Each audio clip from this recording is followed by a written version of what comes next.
Welcome, maybe welcome back. My name is Tyler from Homegrown Haven Farm, and today I'm going to talk to you about my 5 herbs that we are going to be doubling down on this year. We're going to be growing way more of these. We literally grew them as much as we could, and then we ate all of it. So we're going to double our efforts this upcoming growing season. So the first one up, parsley. Many of you probably don't really understand why I would want so much parsley, but the reason why is because I will use it to make ranch dressing. It is a core ingredient. I will make several different kinds of ranches. I have a jalapeno ranch, I have a lemon ranch, lime ranch. That's very good. There's a peppercorn ranch. Pretty good stuff. I'm going to be trying to grow and dry out a lot more parsley this year because it's one of your core spices, and you need it for a lot of stuff. So, that's one.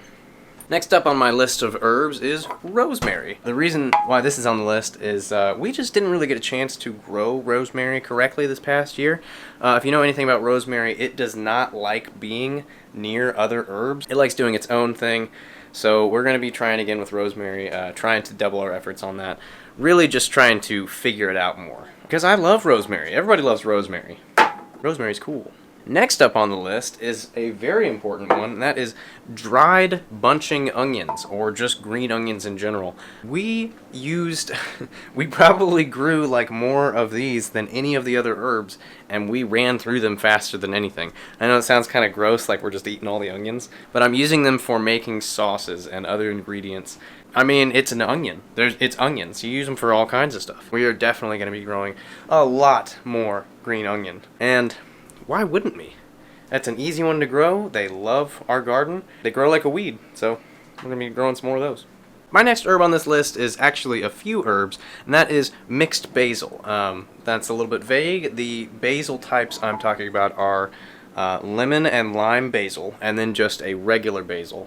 We tried growing Thai basil this past year, but it just didn't do too well, and it kind of had a licoricey taste. It's not really my favorite, but I will say that the lemon and lime basil were a total surprise. They were some of the best basil I've ever had. The lemon basil made one of the best pestos you can make, and the lime basil was excellent on rice. It was really good on potatoes.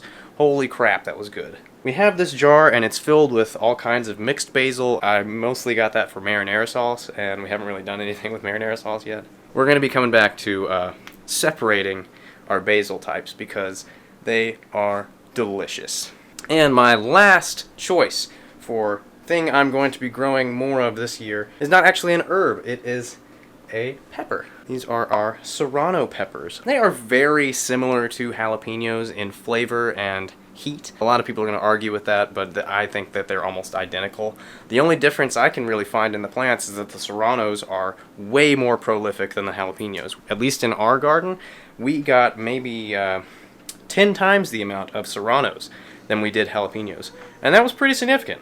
Whenever it comes to these pickled Serrano peppers, again, I use them for sauces. I put them in all kinds of stuff.